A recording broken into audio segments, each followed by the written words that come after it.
Okay, so looking at Bitcoin now on the monthly to start out with, get the bigger picture. We're seeing a high from the very beginning, 2000 March, higher low, higher high. Here was a consolidation period, higher low, lower high, higher low, lower high, and then after consolidating within this even tighter range, we started exploding into what was a very clear uptrend. And now what's interesting is that this uptrend hasn't really stopped. Although we had a pretty much, see how long this lasted, a 1 year proper bear market. Strange, I thought it was longer, but anyway, 1 year bear market before we sort of consolidated and pushed up. We never had a proper downtrend on the monthly. So the monthly has just remained super bullish since the very beginning. We had this uptrend here, then the consolidation, then the uptrend which started here again. And here we had a low, and this isn't a lower high. This is just, essentially one move down, consolidation, and then another move down. And now, the way I see it is that and the way anyone should see trend is your friend, is that we're going to get ready for another move up. Now, of course, this doesn't mean that we can't come down to these sort of levels, but the probability that we break 3.3K is relatively low based on the fact that we are in this uptrend and we have been for 7-8 years. Okay, so on the monthly, in terms of the RSI, you can also see we're above the 40 zone, which is typical of an uptrend. The MACD it went from bearish over here after this consolidation and the breakout. We went bearish, but now we're bullish. We have this bullish MACD crossover. So nothing too much to say there. The volume is a bit lackluster at the moment, and it has been ever since the previous bull move. So that's one reason to say that, yeah, well, maybe things aren't so great. However, you'll see that the volume is bigger on Binance. So that's something else to note. Of course, not as big as the previous year, but still. Okay, going down a time frame now to the weekly. So we've established that we're in a monthly uptrend. Of course, the weekly is a bit more, a bit less clear cut, because here we have a low, lower high, lower low.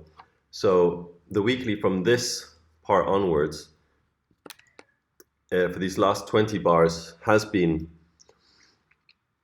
decidedly bearish, but that was only confirmed with this bar here. And what's interesting is that we didn't have a sort of typical lower high with less volume and then coming down. This was an explosive week. This green candle over here, and this is what was sort of creating all the interest and the buzz recently. It's like, well, is this the beginning of the next move up for Bitcoin? And it's too early to say, of course, but it is interesting to do a closer analysis. Now, if on the weekly, we can start looking at some moving averages. Let's start with the simple moving average. So we have the 100 over there, which of course held support easily throughout this whole bull move. Then we broke the 50, then we broke the 100 as well. And the 200 actually found support somewhere over here. I don't have it here, but if you look at the EMA, the moving average is a little bit lower than this, so I think you find that it holds support. But let's just keep this simple for now.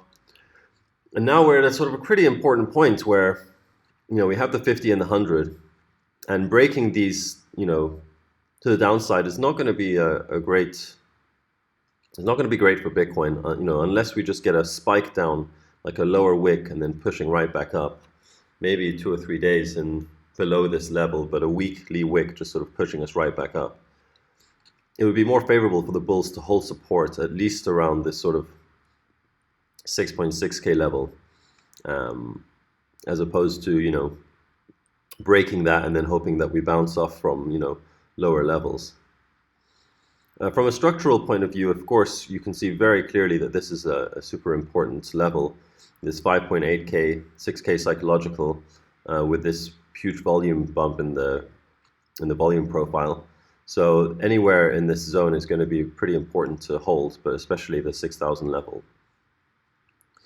Now, in terms of the weekly, let's take away the 50 and the 200 and the 100 rather, and let's have a look at the 200 EMA and look at these exponential, these Fibonacci numbers, the 21 and the 55, and here we see, yeah, that again, okay, maybe we could even come down to this 200 EMA, which held as resistance here once and then broke out. So we'd really want to hold support, I guess, above the 5.5K from this perspective. But again, this 55 EMA is around this 7K zone, and that's a pretty important level also to hold, unless we want to, expect Bitcoin to come back down to these levels. Okay, let's get to a little bit. So actually, before we go to a smaller time frames, let's have a look at the RSI. So yeah, the MACD, first of all, the MACD is bearish here, and this is not great, admittedly, but this is to be expected when you're in a downtrend. And as previously mentioned, the monthly is still waiting for a higher low to form somewhere either here or here. So it's normal that the smaller time frames will be bearish if you're waiting for a pullback on the bigger time frames. Now the two most major lines I see are this blue line here holding support 1, 2, 3 times support, and this red line which held 1, 2, 3 times support. I consider this a fake out, and then 4 or 5 times support over there. Resistance. So I really see the major sort of pattern, the major sort of price action to be watching is what happens within the red line and the blue line, and how it reacts to those levels. Now, what's interesting is that if you assume that this blue line is the most significant, then you can also assume that this is a parallel channel, right? Because this is a kind of standard strategy for a pullback, is that when you see a clear support line, you draw a parallel resistance line, and then you consider that as potential resistance on the way up. So one could easily say that, okay, well, if we don't, until we break this, the bulls are not going to be in full control yet. That being said, this red resistance is also pretty notable in that we have 1, 2, 3, and here we're just grinding on it. So I think that the first indication that we're out of this pullback in terms of moving on the way up to the next higher high is a clear break, a weekly close above this red line here, right? So if we have a weekly close above sort of 10,000, I think that would be pretty notable. And of course, if you consider this red line to be the notable one, then you can also create this parallel channel over here, and then you can say, okay, well, this is a potential support down here. So if we do come down, then you might expect us, if we could find some confluence with the horizontal support lines, like for example over here at the 6,000, you might, if we were to come down here, you might expect a bounce from this level. But okay, these are sort of hypotheticals. Really, what really matters, so because they're hypotheticals, I'm going to actually make them a little bit less visible. But the real lines which matter are the blue line and the red line, in my humble opinion. Something like that. Well, you can barely see anything now. But anyway, it's fine. Actually, yeah, just for simplicity's sake, I'm going to remove these right now. Okay, so now let's go to a lower time frame, because yeah, on the weekly it seems like we're grinding this resistance. 1, 2, 3, 4, 5, 6 touches we have here. And it's like, well, next time we come up there, are we really going to resist again? I don't think so. I think either we're going to come down here towards this blue box and bounce up, or we're going to come back down, break the previous low, and come back down to sort of 6,000 level and then break back up, or we're going to barely touch this box and come back to this resistance and then break through. I don't think we're going to come back to this resistance now and then resist again. That's sort of the least likely scenario. And on the daily, it's where things start to look a bit interesting. So you see this clear pullback zone here between this between this red line and the blue line. And now you also see a pullback structure forming on the after this previous pump. Now, what makes me more inclined to think that we will actually bounce from this blue box is the strength of this bullish move going up. So we were trading in this sort of, let's just take this blue box out. We were trading in this box structure for quite a while here. And let's just make that purple for now. So what did we have? We had support, support, support. We had resistance, resistance. And what happened here? We broke through this support out of this box, and things were looking very bearish. We had an inside bar, but then bam, not only did we break through the previous support, now turned resistance, like in one foul swoop, but then on the very next candle, we just exploded through the previous high of this box. And now, what I expect is that somewhere in the range of this box, we will find a new support. I think this is, although there's not enough information to suggest that this is a highly likely scenario, I think it's the most likely scenario that we actually find support in this box and then move up and break out of this resistance. So, if we were to do that, this of course is the initial support at the top of this box. I don't know if that's so strong, but if we look for zones of confluence now, by creating a fib structure here, we can see, we can narrow it down, right? So yes, you could say this is the real bottom of this. This was, if we touched in the 887 here in the bottom of this box and find support, okay, there's still a chance that things will go bullish, but really what the bulls are looking for is a touch in this area, between the 618, either from right there, which is possible, or on the 786. So that's what I'm looking for, is a support within this zone. And then of course this would also create confluence with this pullback structure over here of the diagonal here, right? Where you have this touches down there, and let's just work that a little bit more accurately. Oh, that's fine. And so you might expect somewhere on this diagonal and to find support. Okay. Now, of course, the daily is also not looking ideal because we have, after this explosive move up, we have a low, lower high, lower low. So the daily is officially in a bear trend on these last sort of 10, 15 bars.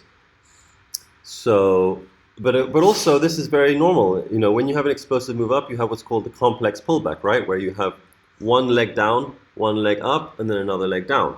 It's just the natural consolidation for such a wild move up, right?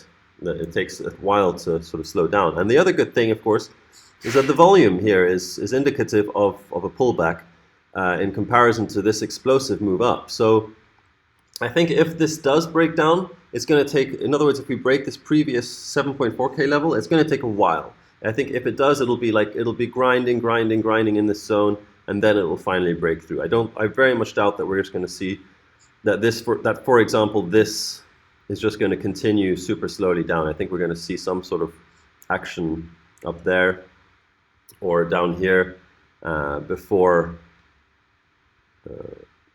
we move down here.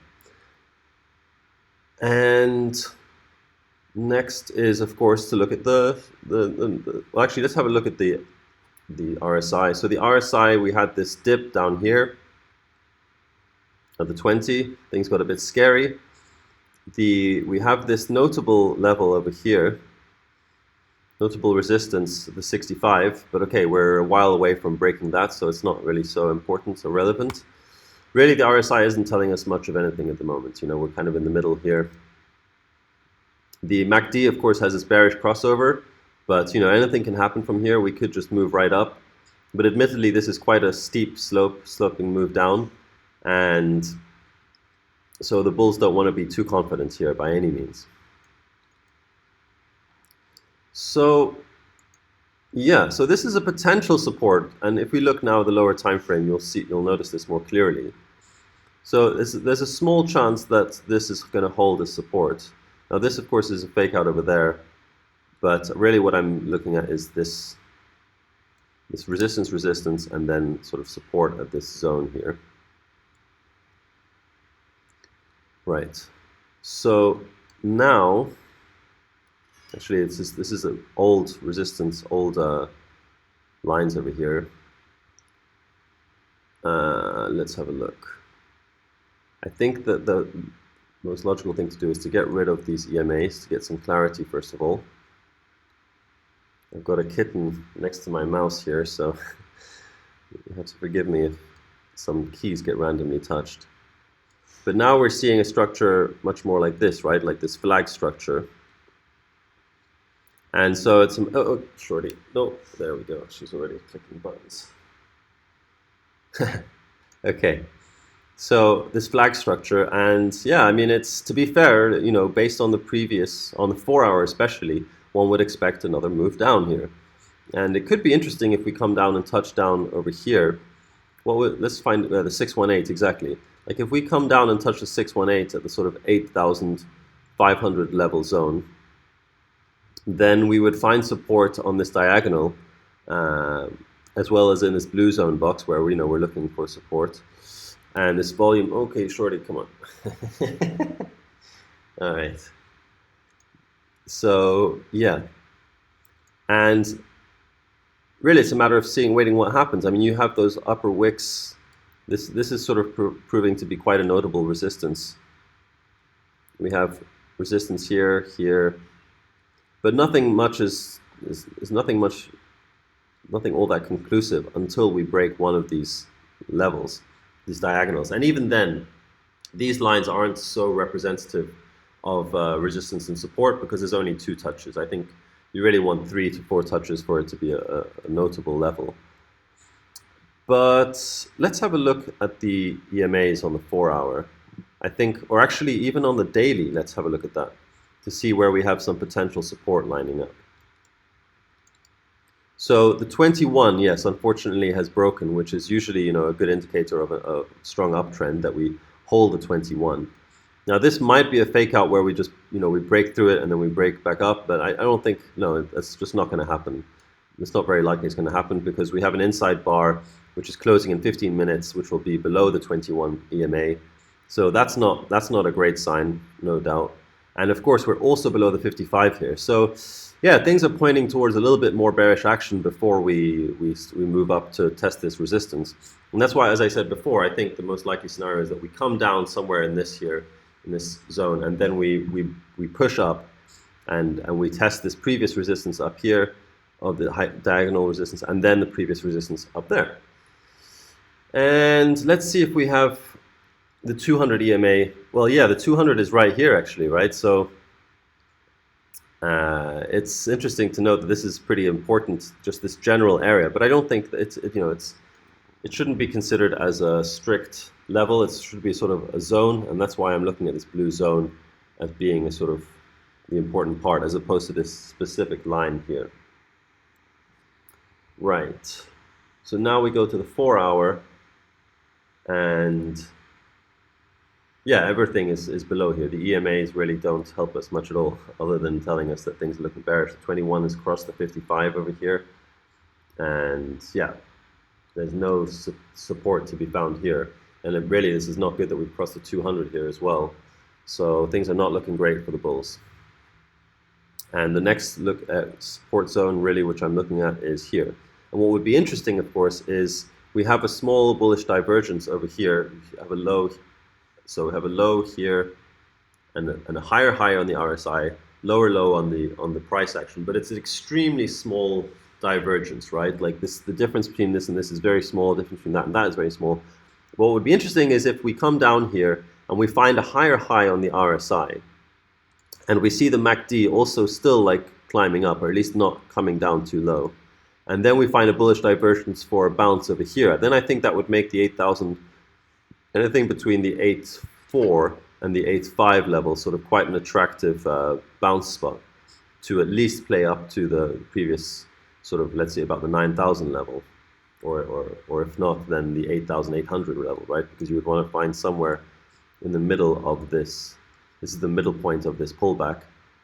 So one could say, okay, if it comes down here, but really we have to see what the price action looks like there. But however, could be like a high risk, high reward scenario where you place a buy at around the 8.5 zone, stop loss on 8,350, And we're really getting into hypotheticals now, but let's just do it for fun.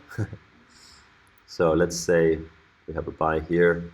We target at the very least this blue line, and we stop loss at 8,350. This would already be a nice risk to reward, and you could also realistically expect us to get to around 9,000. But anyway, that's for a later time. All in all, things are looking bearish in the short term and bullish in the long term. Okay, that's it for me.